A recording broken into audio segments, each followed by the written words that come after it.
Boa noite, irmãos. Vamos, antes de partir para a exposição do texto bíblico, ter um momento de oração, pedindo a direção do Senhor, para que a gente possa analisar aqui o texto que está diante de nós.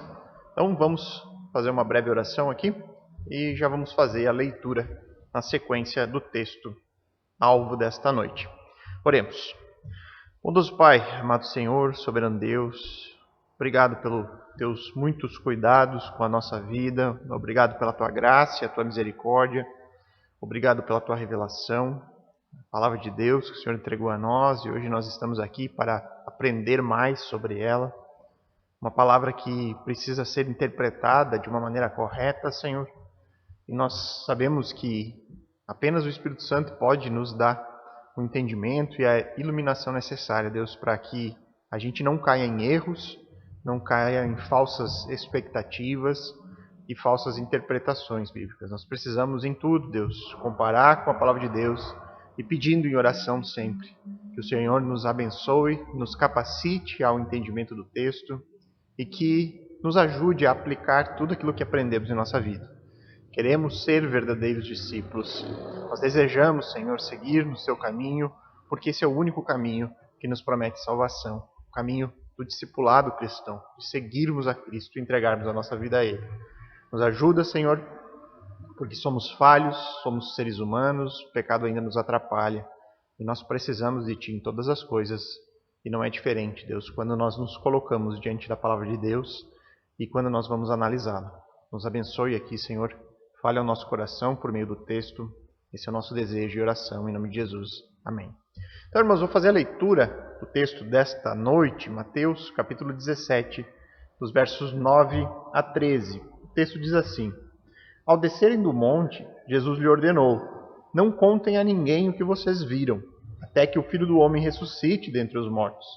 Mas os discípulos perguntaram a Jesus: Por que então os escribas dizem ser necessário que Elias venha primeiro? Jesus respondeu: De fato, Elias virá e restaurará todas as coisas. Eu, porém, lhes digo que Elias já veio e não o reconheceram. Pelo contrário, fizeram com ele tudo o que quiseram. Assim também o Filho do Homem irá sofrer na mão deles. Então os discípulos entenderam que ele estava se referindo a João Batista. Esse texto que nós vamos analisar hoje, ele narra o momento imediatamente depois do texto que nós vimos na semana passada, aquela incrível experiência que Pedro, Tiago e João tiveram em um alto monte durante a transfiguração de Jesus Cristo, o texto que você encontra aqui em Mateus 17, abrindo o capítulo dos versos 1 a 8.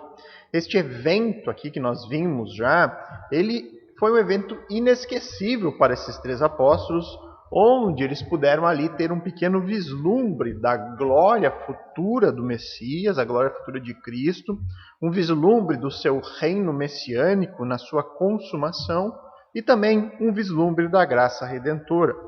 O versículo 9 agora, ele faz a ligação do momento da experiência da transfiguração para este novo momento, onde os discípulos agora vão questionar Jesus sobre uma profecia bastante importante que nós encontramos no livro do profeta Malaquias. É o texto que encerra o cânon do Antigo Testamento. No verso 9, você pode acompanhar aí na sua Bíblia, diz assim, que ao descerem do monte, Jesus lhe ordenou: Não contem a ninguém o que vocês viram, até que o Filho do Homem ressuscite dentre os mortos. Então, logo depois que eles saíram do local onde ocorreu a transfiguração de Jesus, o pedido que Cristo faz para eles, para os três discípulos, é uma instrução que já foi feita em diversos outros momentos. Lembram do que Jesus disse aos discípulos quando eles realizaram aquela importante declaração de fé, onde eles afirmaram que para eles Jesus é o Cristo, Filho do Deus vivo? Você pode voltar aí na sua Bíblia, no capítulo anterior, no capítulo 16, no verso 20, onde você encontra ali dizendo: Então Jesus ordenou aos discípulos que não dissessem a ninguém que ele era o Cristo. Então Jesus ele faz esses pedidos aqui com o objetivo de não antecipar os eventos que levariam à crucificação. Se os discípulos saíssem daquele momento da transfiguração ali anunciando aos demais discípulos e também ao povo de um modo geral aquilo que eles viram, certamente isso causaria um tumulto ainda maior e alguns poderiam querer proclamar Jesus como o rei de Israel e de uma maneira equivocada, sem ser pelos motivos corretos. Queriam antecipar o Messias sem cruz. Ainda não era o momento para o anúncios desta natureza. Não é o momento ainda dos discípulos saírem anunciando nem que Jesus é o Cristo e nem aquilo que eles viram no alto do monte. Ainda é necessário que algumas coisas aconteçam. Ainda é necessário que Jesus fosse para Jerusalém, sofresse muitas coisas nas mãos dos anciãos, dos principais sacerdotes e dos escribas, fosse morto e no terceiro dia ressuscitasse, conforme ele afirmou que esta é a sua principal missão. Sobre a ressurreição de Cristo, eu acho importante aqui trazer o relato do Evangelho de Marcos sobre este mesmo momento. Marcos ele relata este mesmo ponto aqui do texto que nós estamos vendo em Mateus. E ele diz lá no capítulo 9, verso 10, que os discípulos guardaram a recomendação, ou seja, não contaram para os demais sobre aquilo que tinha acontecido, mas perguntando uns aos outros o que seria este ressuscitar dentre os mortos. Isso demonstra o quanto os discípulos ainda não compreendiam muitas coisas sobre a missão do Messias. Eles estão aqui num processo de amadurecimento, eles já têm uma concepção correta de quem é Jesus, mas as questões envolvendo a missão, o sofrimento, a morte e a ressurreição, isso ainda não está claro. Eles ainda não compreenderam essas coisas. E aí, depois da recomendação de Cristo, os discípulos o questionam sobre uma profecia bem específica, o texto que encerra o Antigo Testamento, que fala sobre a vinda de um profeta para preparar o caminho do Messias. Agora, nos versículos de 10 a 13, nós vamos aprender aqui algumas lições importantes sobre a revelação de Deus na sua palavra e sobre as promessas que nós encontramos nela. Em especial, duas promessas que impactam a vida de todas as pessoas. Uma promessa que fala de restauração e uma promessa que também fala de sofrimento. E como cristãos, nós precisamos ter clareza sobre a realidade do tempo presente. O que nós vamos enfrentar enquanto estivermos nesta vida. Da mesma forma que nós precisamos ter clareza sobre a realidade eterna. Nós precisamos ter confiança e ter certeza sobre o valor da eternidade em comparação a esta nossa vida hoje. Porque confusões ou falta de discernimento sobre essa questão de valor entre a eternidade e este tempo, elas certamente influenciam a nossa maneira de vivermos hoje. Se nós tivermos confusões ou entendimentos distorcidos sobre o que acontecerá conosco pós essa vida, o que acontece com o ser humano depois que ele morre, onde nós passaremos a eternidade, isso tudo determina, impacta diretamente a nossa vida agora. Então nós precisamos, portanto, tomar conhecimento sobre o que a Bíblia afirma sobre isso. E aí então, depois de adquirir esse conhecimento, nós vamos ficar diante de uma decisão. Nós teremos que nos decidir sobre o que fazer com o ensino bíblico. Nós viveremos de acordo com a palavra de Deus ou nós a rejeitaremos? Rejeitaremos o seu ensino e viveremos de acordo com as nossas próprias vontades e as nossas próprias concepções. E este é o meu propósito para hoje. Na primeira parte da exposição, nós vamos iniciar agora, nós vamos falar um pouco sobre a revelação especial de Deus e como devemos interpretar a palavra de Deus. A pergunta dos discípulos aqui no versículo 10 é uma pergunta bíblica. É uma dúvida sobre a revelação de Deus no Antigo Testamento.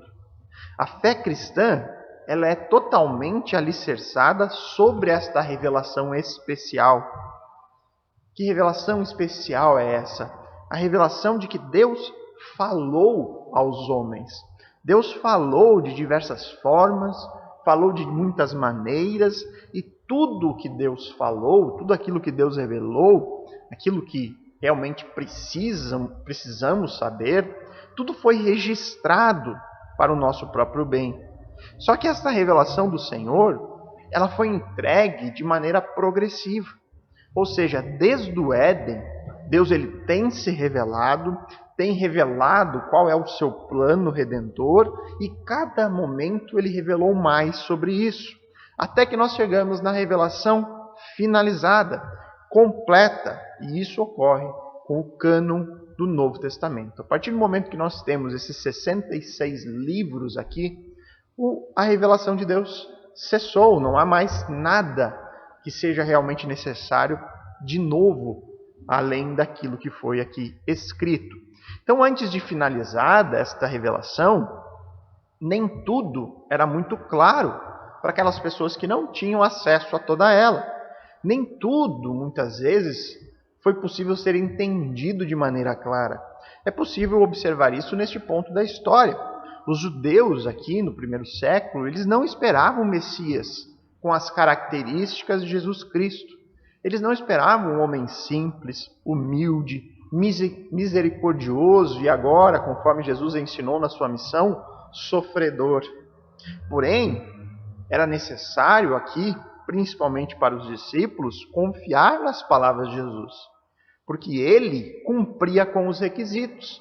Ou seja, Jesus era da descendência de Davi. Jesus fazia os sinais que a profecia apontava para a chegada do Messias. Jesus ensinava com uma autoridade nunca antes vista.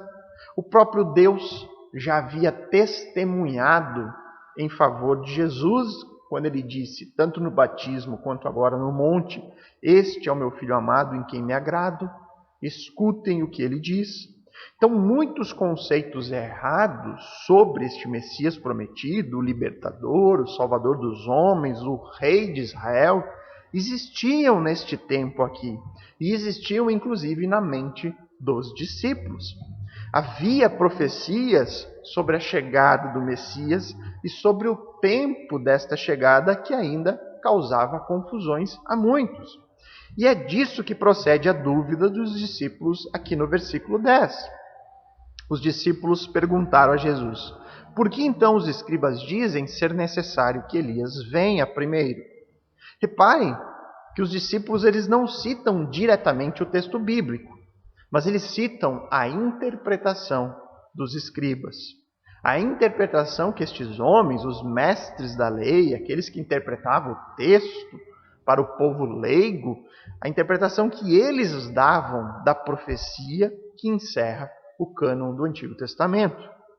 E eu vou ler aqui qual é esse texto em questão. Você vai encontrar lá no finalzinho do Antigo Testamento, Malaquias capítulo 4, versos 5 a 6. O texto diz exatamente assim: eis que eu lhes enviarei o profeta Elias, antes que venha o grande e terrível dia do Senhor. Ele converterá o coração dos pais aos seus filhos e o coração dos filhos aos seus pais, para que eu não venha e castigue a terra com maldição. Então, o tempo do Messias, o tempo do reino messiânico, é profetizado como um tempo de juízo sobre as nações inimigas do Senhor. É o terrível dia do Senhor. Mas também esse tempo é profetizado como um tempo de restauração para o povo de Deus. Haveria nesse momento julgamento e haveria restauração. Inclusive, este é um dos motivos pelo qual muitos rejeitaram Jesus como Messias. Porque Jesus, neste momento, ele não estava julgando as demais nações. Pelo contrário, o que nós vemos até aqui é Jesus com palavras de misericórdia ao povo gentil, fazendo milagre, inclusive, entre eles. Então, a questão era que a cronologia destes eventos não havia sido completamente revelada por Deus. Agora, em Cristo, diante do seu novo ensino, nós podemos entender melhor quando cada um desses eventos acontecerá. Por isso era fundamental que, neste momento, os discípulos escutassem a Jesus e confiassem nele. A profecia apontava para a chegada do profeta Elias, que antecederia a chegada do Messias e que traria uma renovação espiritual para Israel. A profecia diz: eis que eu lhe enviarei o profeta Elias antes que venha o tempo do Messias. E ele, o profeta Elias, converterá o coração dos pais aos seus filhos e o coração dos filhos aos seus pais. Alguns teólogos precipitadamente concluem que a aparição de Elias no evento anterior da transfiguração foi aquela aparição que motivou os discípulos a fazerem essa pergunta agora no verso 10. Mas, irmãos, eu digo que este não é o caso. A pergunta ela faz muito mais sentido quando nós ligamos ela ao contexto em relação à nova revelação que Jesus entregou da sua missão, que nós vimos no capítulo anterior, no versículo 21, onde Jesus disse que desde esse tempo, desde o momento onde os discípulos confessaram que Jesus é o Cristo, Jesus começou a mostrar aos seus discípulos que era necessário que ele fosse para Jerusalém, sofresse muitas coisas nas mãos dos anciãos, dos principais sacerdotes e dos escribas, fosse morto e no terceiro dia ressuscitasse. É claro que deveria haver ali uma confusão de ordem cronológica, né? Como que o Messias poderia vir antes do profeta Elias? Se a profecia claramente afirma isso. Mas a chave da dúvida aqui está na citação que os discípulos fazem da interpretação dos escribas. Elias precisa vir antes do Messias e ele precisa restaurar a vida espiritual de Israel. Como então o Messias poderá sofrer e morrer das mãos dos anciãos? Como que o Messias pode sofrer e morrer na mão dos principais sacerdotes e dos escribas, se haverá, com a chegada de Elias, o profeta que prepara o caminho, um tempo de justiça, um tempo de adoração, um tempo de restauração espiritual? Como que o Messias pode sofrer e morrer na mão dos líderes de Israel, aquela elite espiritual e religiosa? Como que eles, dentro de um processo de renovação, poderão se voltar contra o próprio Messias e o seu reino? Isso não encaixa, isso não fecha na visão dos discípulos. E esta, irmãos, é uma dúvida legítima da parte desses seguidores de Jesus, que antes de qualquer preocupação cronológica, eles possuem a preocupação de tentar entender como é possível crer na necessidade do sofrimento e da morte de Jesus. É uma pergunta que mostra que eles ainda estão lidando, eles ainda estão processando o ensino de Jesus sobre qual seria a sua principal missão neste momento da história. Os discípulos precisam aprender que a palavra de Deus, o texto bíblico, as profecias, especialmente aquelas que apontam para o Messias e o seu reino, eles precisam ser interpretadas agora à luz de Cristo. Deus já afirmou no alto do monte: escutem o que ele diz. E este apelo de Deus para Pedro, Tiago e João continua sendo um apelo de Deus para nós hoje. Da mesma forma como Deus falou com os três discípulos, Deus fala conosco hoje. Escutem o que ele diz. A verdade é que muitas pessoas possuem a palavra de Deus na sua casa. Quase todas as famílias possuem um exemplar da Bíblia. Muitos afirmam ser cristãos. Muitos dizem acreditar em Jesus, crer em Deus, crer na vida eterna. Mas quantos realmente escutam o Filho de Deus? Quantos realmente se interessam pelas suas palavras, pelos seus ensinos? Quantos buscam viver de acordo com eles? Mesmo dentro das igrejas, eu creio que é possível contar nas mãos aqueles que de fato estão comprometidos com Jesus e que possuem um relacionamento pessoal de discipulado, que buscam conhecer e viver de acordo com as palavras de Cristo de uma maneira diária, em um crescimento constante. O mais comum é pessoas que pegam a Bíblia, a palavra de Deus, e escolhem aquilo que lhes interessa. Só que cada vez que a palavra fala algo que vai contra as suas próprias convicções, suas próprias expectativas, então a pessoa rejeita. Diz que a Bíblia é um livro muito antigo, que nem tudo o que está escrito aqui precisa ser vivido de fato na prática, que isso foi escrito em uma outra cultura, enfim. Inventam aquelas muitas desculpas para a falta de compromisso e falta de obediência à palavra de Deus. Muitos se achegam a Cristo com o único objetivo de adquirir um seguro contra a morte. Elas querem se sentir seguros diante de um fato inevitável, mas elas não querem entregar a sua vida por completo.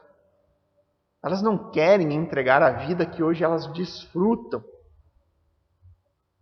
E os discípulos estavam, de certa forma, nesse mesmo dilema. Eles tinham palavras e promessas de um reino triunfante. Quando eles se uniram a Cristo, lá no chamado inicial, provavelmente era isso que eles tinham em mente. O reino messiânico na sua forma gloriosa. Mas agora, a nova revelação de Cristo fala em termos de sofrimento e de morte. Os discípulos estavam nesse dilema: o que faremos? Rejeitaremos a nova revelação, porque eu prefiro ficar com as minhas próprias convicções? Ou farei aquilo que Deus espera de mim? Escutem o que Ele diz. E você pode, neste momento, fazer essa mesma reflexão pessoal. O que você fará com a palavra de Deus? Aceitará apenas o que lhe convém, aquilo que lhe agrada, e rejeitará cada mandamento que vai contra a sua própria vontade, contra os seus desejos, contra os seus sentimentos? Até que ponto você está disposto a seguir com Cristo? Até que ponto você está disposto a ser um verdadeiro discípulo? Até o ponto que o discipulado não lhe exija nenhum compromisso mais profundo? Não se engane, irmãos. Não existe obediência parcial. Não existe um único verdadeiro discípulo que não se esforce, que não deseje viver de acordo com todos os ensinamentos do seu mestre. Não existe caminho do meio. Ou você está comprometido com Cristo, ou você não está. E esse é o dilema deste momento dos discípulos. Seguir com Cristo, neste caminho que agora envolve sofrimento e morte, ou abandoná-lo, como a multidão e os líderes religiosos o farão de maneira definitiva logo mais adiante. Na resposta que Jesus dará agora, nós veremos que a palavra de Deus promete realmente um tempo de restauração, um tempo de glória.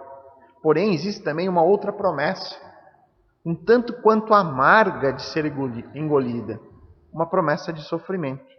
Mas nós vamos primeiro ver a parte da promessa de Jesus, da resposta que ele dá, onde ele cita aqui a promessa da restauração, no verso 11. Jesus respondeu: de fato, Elias virá e restaurará todas as coisas. A resposta de Jesus é uma espécie aqui de comentário sobre a interpretação que os escribas davam da profecia de Malaquias. Jesus confirma que realmente os escribas estavam certos sobre a vinda de Elias e um processo de restauração. Ele diz: de fato, Elias virá e restaurará todas as coisas. Entretanto, os escribas estavam apenas parcialmente certos. Depois, no verso 12, nós veremos Jesus corrigindo os erros nessa interpretação da profecia de Malaquias. Eles estavam esperando a chegada literal do profeta Elias e esperavam uma restauração completa durante este processo. O que os mestres da lei faziam era pegar uma profecia bíblica, uma promessa de Deus que um dia certamente se cumpriria, e impor sobre elas as suas próprias expectativas e interpretações, especialmente na questão da restauração. Mais uma vez, Jesus ele está ensinando e mostrando para os seus discípulos que é necessário abandonar as suas antigas convicções e passar a olhar e interpretar todas as coisas que foram anteriormente reveladas sob a luz do próprio Messias. Jesus está dizendo aqui que existe sim uma promessa de restauração com a vinda de Elias, que prepara o caminho para o reino messiânico, porém não da maneira que eles acham que deveria acontecer. E esse tipo de erro, cometido aqui pelos escribas na interpretação das promessas de Deus, eles continuam a acontecer em nossos dias. Da mesma forma que o chamado de Cristo, para que a gente abandone as nossas próprias convicções, desejos e vontades, permanece para nós hoje, quando ele diz: se alguém quer vir após mim, negue-se a si mesmo. Da mesma forma como os escribas lidavam com as promessas reveladas de Deus sobre um tempo futuro de restauração, nós lidamos igualmente hoje com inúmeras promessas que Deus entregou para o seu povo, aquele povo que ele separou para si mesmo. Nós temos também hoje promessas de restauração futura, promessas de uma vida em um reino com Cristo sentado no trono, regendo todas as coisas com justiça e santidade. Nós temos promessas sobre o fim da nossa luta contra o pecado, promessas sobre a vitória sobre a morte. Tudo isso é verdade e é maravilhoso saber de todas essas promessas, porque é certo que um dia elas acontecerão, elas se cumprirão. Um erro que nós podemos cometer diante dessas promessas, um erro semelhante ao dos escribas aqui no texto de hoje, é imaginar que esta restauração completa será desfrutada desde já. Existem muitas pessoas crendo que a vida do cristão neste mundo deve ser uma vida de alegria plena, de prosperidade, de vitória e de glória pessoal. Muitas pessoas querem que as promessas reservadas para a eternidade sejam consumadas desde já. E por consequência, elas passam a rejeitar qualquer tipo de sofrimento ou dificuldade que se apresente nas nossas vidas.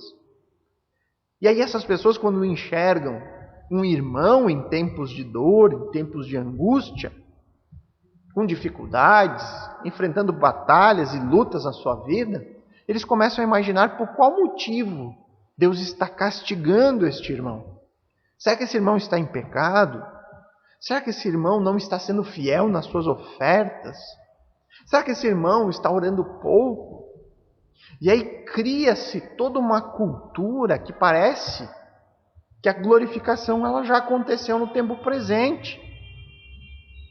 E aí você não encontra no seio da igreja local luta contra o pecado. Você não encontra disciplina quando necessário. Você não vê os irmãos confessando os seus pecados uns aos outros.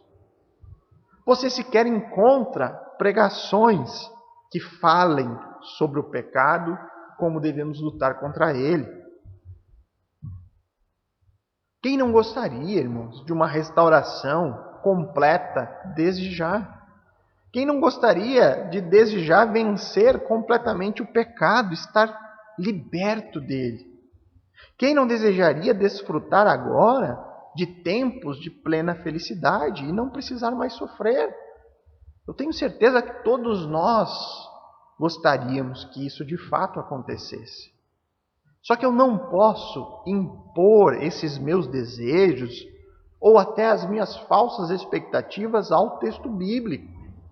Eu não posso interpretar as promessas de Deus de acordo com as minhas próprias vontades. Nós temos que olhar e escutar o que Cristo diz e manter as nossas mentes cativas a Ele.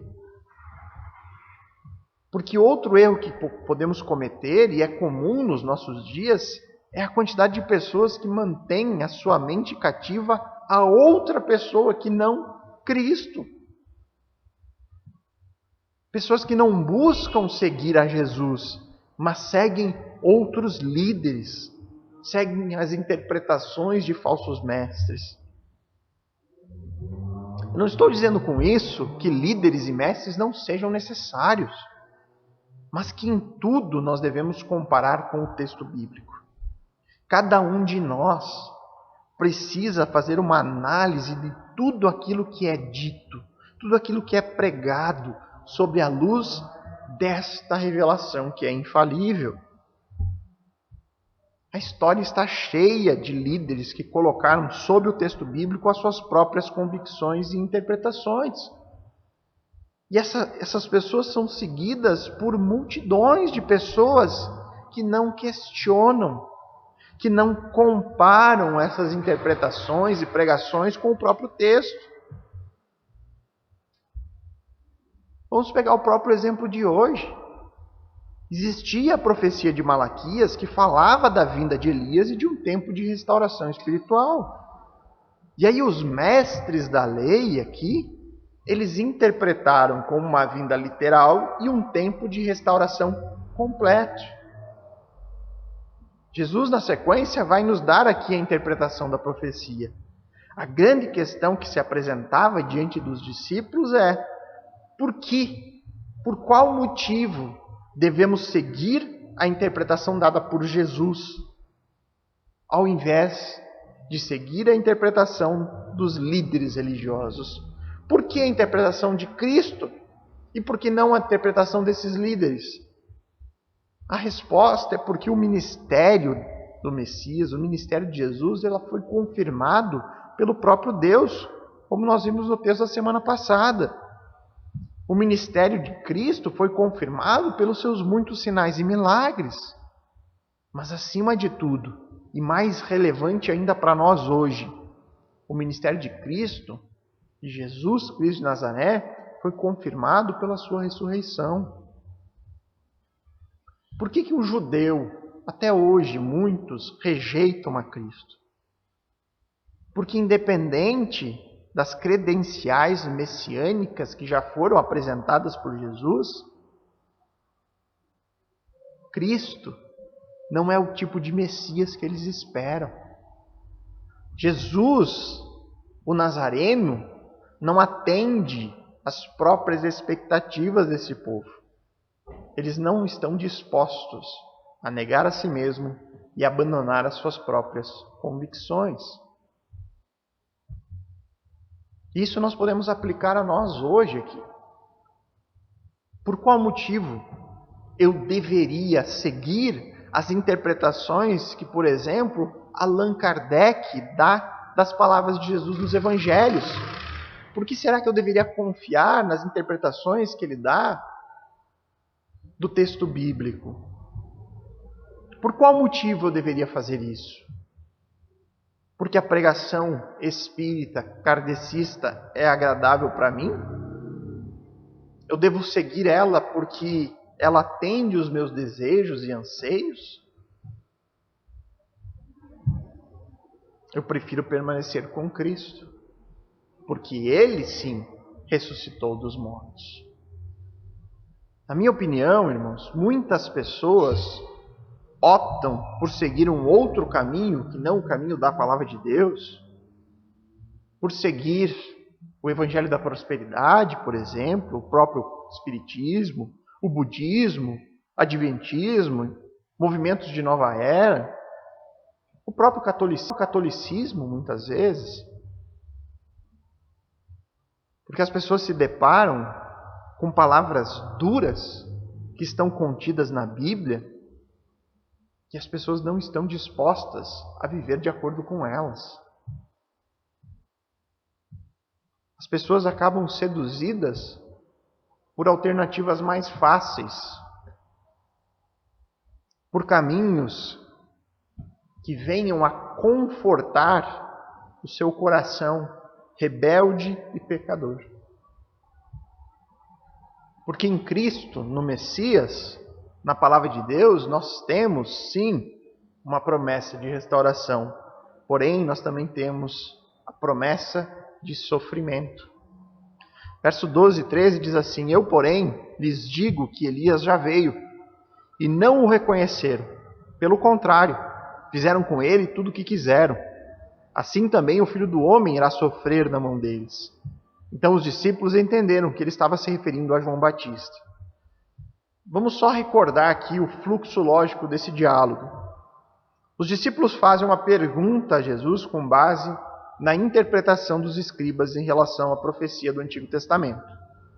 Os escribas olhavam para o texto de Malaquias e concluíam que o profeta Elias deveria vir antes do Messias e produzir um tempo de restauração. Jesus concorda e confirma, sim, a interpretação está correta. Elias virá e haverá um tempo de restauração. Porém, nem toda a conclusão dos escribas em relação ao texto profético está correta. E agora Jesus diz, escutem o que eu digo. Eu, porém, afirmo que Elias já veio. Irmãos, notem aqui o quanto que Mateus tem a intenção de mostrar ao seu público-alvo, o público-alvo aqui do seu evangelho, que nós sabemos ser predominantemente composto por judeus. Mateus quer apresentar Jesus como o Messias que eles tanto esperavam. O autor aqui está mais uma vez enfatizando que nós devemos olhar a lei e os profetas sob a luz da nova revelação de Deus em Cristo. Se o judeu quiser continuar como os escribas e fariseus esperando a chegada do profeta Elias, então o judeu continuará perdido e, consequentemente, continuará rejeitando Jesus Cristo de Nazaré, o único e verdadeiro Messias. Entretanto, Jesus já disse audivelmente, este é o meu Filho amado em quem me agrado. Escutem o que ele diz. E o que Jesus diz? Que Elias já veio. E além disso, que Elias já veio e não o reconheceram. Pelo contrário, fizeram com ele tudo o que quiseram. E aqui aparece o segundo erro da interpretação dos escribas. O primeiro era sobre a chegada literal de Elias. O segundo erro era sobre o tempo de restauração que a chegada deste Elias traria. O que Malaquias afirma sobre isso? Ele diz que Elias viria e que nesse tempo da sua chegada ele converterá o coração dos pais aos filhos e o coração dos filhos aos seus pais, para que eu não venha e castigue a terra com maldição. Aparentemente, pela colocação dos discípulos, a interpretação feita pelos escribas era bastante genérica. Elias virá e restaurará todas as coisas. A correção que Jesus faz é de que Elias já veio e que um tempo de restauração já foi iniciado. De que forma esse tempo de restauração foi iniciado? Nós devemos lembrar que muitas pessoas, no tempo de João Batista, escutaram a pregação deste Elias que Jesus está falando. Muitas pessoas se arrependeram e voltaram a estar debaixo da aliança com o Senhor. Mas essa restauração não foi, conforme os escribas interpretavam, uma restauração de todas as coisas. Nem mesmo o texto de Malaquias, quando lido literalmente, ele afirma isso. O fato é que os próprios líderes da religião judaica não reconheceram Elias. Pelo contrário, fizeram com ele tudo o que quiseram. Este tempo de restauração não foi sequer suficiente para impedir o sofrimento deste Elias. E aqui entra a segunda parte da promessa amarga que a palavra de Deus nos revela. A parte final do versículo 12. Assim também o Filho do Homem irá sofrer na mão deles. Elias já veio e já cumpriu com a sua missão, antecedendo a chegada do Messias. Já iniciou com ele um processo de restauração. Porém, mesmo assim, foi morto. Da mesma forma que acontecerá com o próprio Messias. Quem era, afinal, este Elias que já veio? O verso 13 responde, então os discípulos entenderam que ele estava se referindo a João Batista. Este versículo aqui, o versículo 13, nos mostra mais um pequeno passo deste grupo dos alunos do Messias em direção à maturidade espiritual, ao melhor entendimento de todas as coisas. Porque não foi necessário mais nenhuma explicação adicional da parte de Jesus. Os discípulos foram capazes de entender sobre quem Jesus estava falando. Por mais que eles ainda não entendessem tudo o que diz respeito à missão do Messias, eles estão aqui progredindo. João Batista era o cumprimento da promessa entregue por Deus ao profeta Malaquias.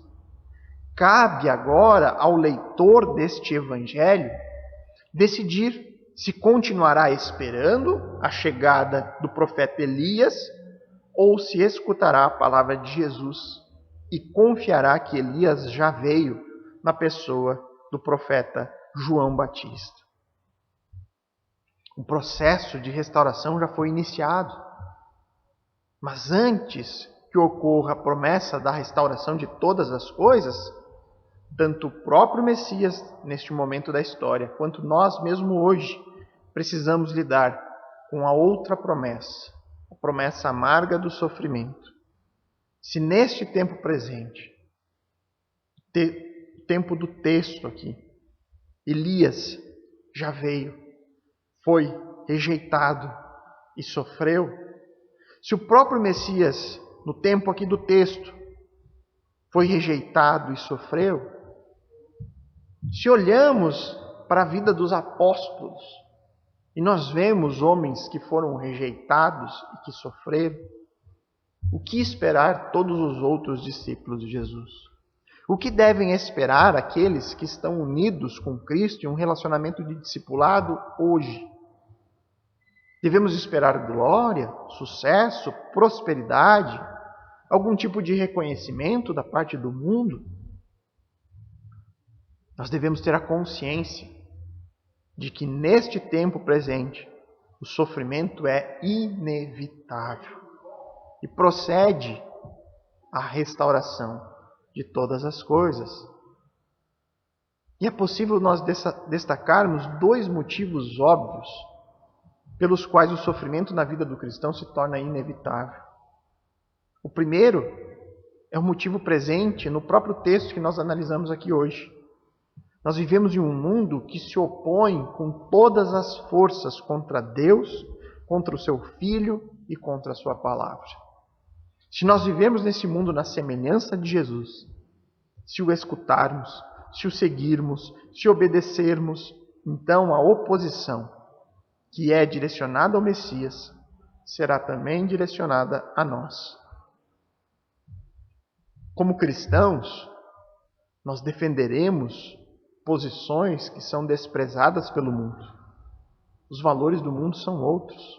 Os objetivos são conflitantes. E, consequentemente, o que devemos esperar em troca?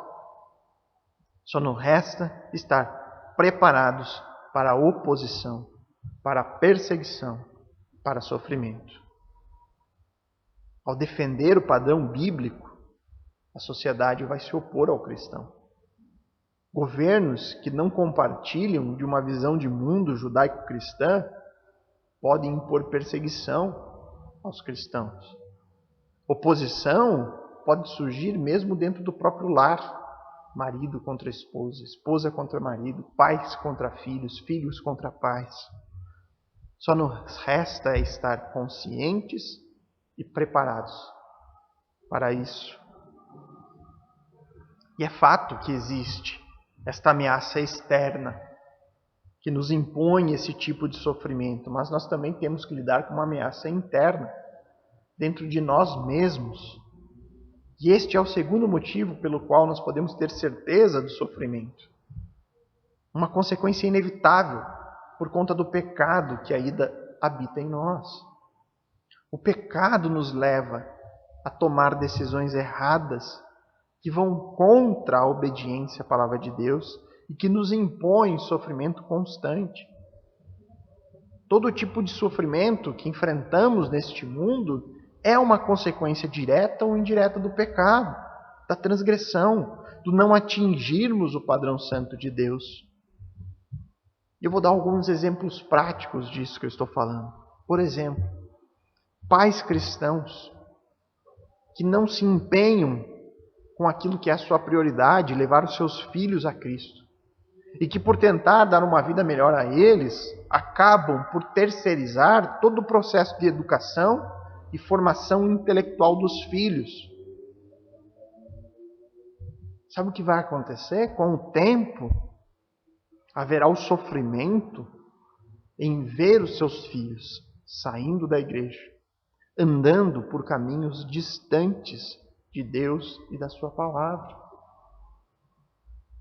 Um outro exemplo, eu posso dar envolvendo os jovens, que ignoram as claras recomendações bíblicas para não entrar em um relacionamento conjugal com descrentes. Mas aí eles ignoram as advertências bíblicas, nutrem a falsa esperança de quem sabe essa pessoa se converterá durante o nosso namoro, até o nosso casamento. E aí, por fim, acabam casando e tendo uma vida de luta e sofrimento num relacionamento entre luz e trevas, com desejos diferentes, com objetivos diferentes, com comportamento diferente. E existiria uma infinidade de outros exemplos práticos que poderiam ainda ser citados. A questão é que temos na palavra de Deus esta amarga certeza.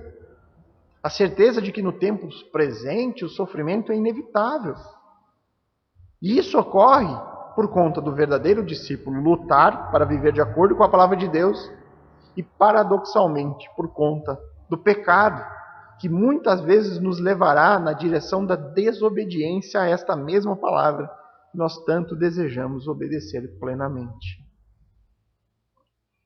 E diante dessa promessa bíblica, a certeza do sofrimento, nós precisamos rejeitar completamente esta praga que é o famoso evangelho da prosperidade. Estes pregadores, nós precisamos rejeitá-los, que oferecem promessas apenas de coisas boas neste mundo e que ignoram a realidade inevitável do sofrimento. Agem de uma maneira muito semelhante aos profetas falsos do tempo do profeta Jeremias. Nós podemos ler lá em Jeremias 8:11, ele falando desses falsos profetas. Curam superficialmente a ferida do meu povo, dizendo: paz, paz, quando não há paz. É isso que esses pregadores de um evangelho triunfalista, focado no homem, eles oferecem uma cura superficial, uma cura apenas para essa vida. Eles dizem: venha a Jesus e tenham paz nesta vida, mas não há paz, porque não há um verdadeiro relacionamento de discipulado com Cristo em obediência às suas palavras.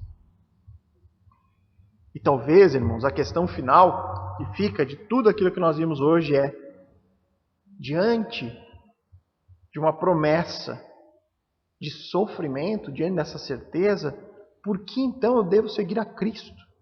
Por que eu devo escolher um caminho que promete sofrimento como algo inevitável? E a resposta para isso é porque o sofrimento precede a restauração. O sofrimento de Cristo precedeu a sua glória. Da mesma forma que o sofrimento do cristão no tempo presente precederá a glorificação e a vida eterna e futura. Este é o motivo. O reconhecimento correto da diferença de valor entre o tempo presente, um tempo passageiro de poucos anos, em comparação com a eternidade. Um breve tempo de sofrimento não possui comparações com tempo sem fim de paz e felicidade plena e eterna comunhão com o Criador.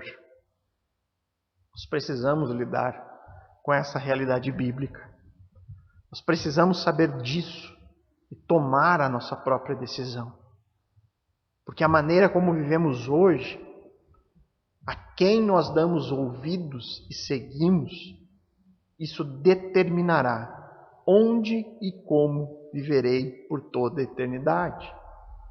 Se você está unido a um Jesus Cristo que não é revelado nas Escrituras, você não tem nada. Se você está unido a Jesus apenas na sua própria mente, mas não busca conhecer a palavra de Deus, não busca viver de acordo com os ensinos de Cristo, você não tem nenhum relacionamento com Ele. E muitas pessoas têm decidido pagar para ver. Têm decidido manter as suas próprias convicções, manter uma vida aqui neste mundo apenas para satisfazer os seus próprios desejos. Porém, o que nós vemos é uma vida vivida sem sentido ou propósito, e uma vida que passa como uma neblina. Ao invés de um sofrimento momentâneo que precede a restauração, as pessoas optam por tentar ao máximo desfrutar dos prazeres no tempo presente. Só que isso, então, os prazeres mundanos de hoje precederão tormento eterno. E este é um assunto que nós não podemos brincar. Nós temos que considerar tomar a nossa decisão. Como vamos interpretar este livro? O que nós faremos com esta palavra? Só há 2 caminhos aqui: crer ou rejeitar. Qual será a sua decisão? Pense por um instante sobre isso e depois vamos orar para encerrar a exposição dessa noite.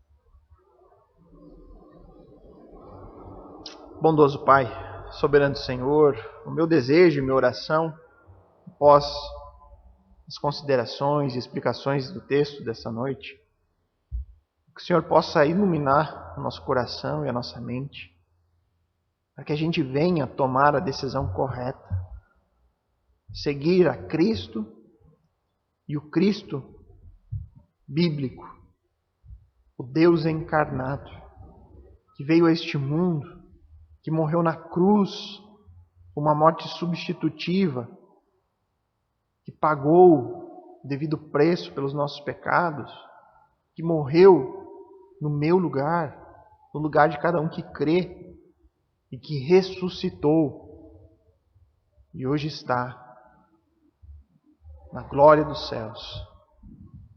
Nos ajuda, Deus, a crer nisso, porque disso depende a nossa eternidade. Abre o nosso coração, abra, Senhor, o entendimento de cada um que ouviu aqui a pregação, a exposição, Senhor. Nos ajuda, Senhor, com a nossa incredulidade. Nos ajuda a vivermos unidos a Ti em um relacionamento verdadeiro de discipulado. Nos ajuda a viver de acordo com a Tua palavra. Nos ajuda a interpretar o texto bíblico de maneira correta. Nos ajuda a não ficarmos presos em questões meramente secundárias, interpretações diversas, mas nos ajuda a focar naquilo que é essencial, a realidade da criação, da queda, da redenção e da consumação. Saber que Jesus Cristo providenciou o devido pagamento e que basta a mim crer, e pela fé eu sou salvo, não por obras, para que ninguém de nós possa tomar glória para si mesmo. Obrigado, Pai, pela revelação que nós temos hoje diante de nós, na nossa própria língua, pela liberdade que temos hoje de estudar o texto bíblico e compartilhar isso, até mesmo por meio da internet. Mas nos ajuda, Senhor, nos guarda, Senhor, nos protege, Deus, porque nós sabemos que haverá sofrimento neste mundo. Haverá perseguição contra crentes. Existe ainda o pecado nos atrapalhando. Mas nos dá força, Deus, para perseverar até o fim. Na certeza de que viveremos eternamente na Tua santa presença. Obrigado, Deus, por tudo isso. Que possamos, na próxima semana, estarmos juntos novamente para aprender ainda mais da Tua palavra. Nós oramos e agradecemos em nome de Jesus Cristo. Amém. Amém, meus irmãos. Uma boa noite a todos. Até a próxima semana.